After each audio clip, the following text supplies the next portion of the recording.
এবার সাকিবের ছোট চরিত্রে অভিনয় করা রাজকুমার ও মাহিয়া মাহির খুনসুটি ভাইরাল হয়েছে সামাজিক যোগাযোগ মাধ্যমে, যেখানে দেখা যায় মাহিয়া মাহির সাথে খুনসুটিতে ব্যস্ত এই ছেলে।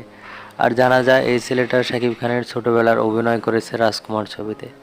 রাজকুমার সিনেমাতে সাকিবের ছোটবেলার চরিত্রে এমন অভিনয় ভাইরাল হয়েছে সামাজিক যোগাযোগ মাধ্যমে।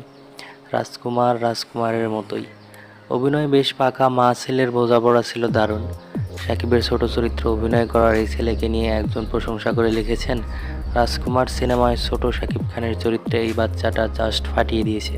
তার কান্নার আওয়াজ, সিনেমা হলের নীরব পরিবেশ, আরও অনেক তার এক্সপ্রেশন সহ আরও অনেক কিছু দর্শকদের মন কেড়ে নিয়েছে।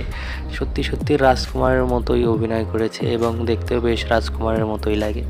তো দর্শক, রাজকুমারকে যদি আপনাদের ভালো লেগে থাকে অবশ্যই সাবস্ক্রাইব করুন। ধন্যবাদ।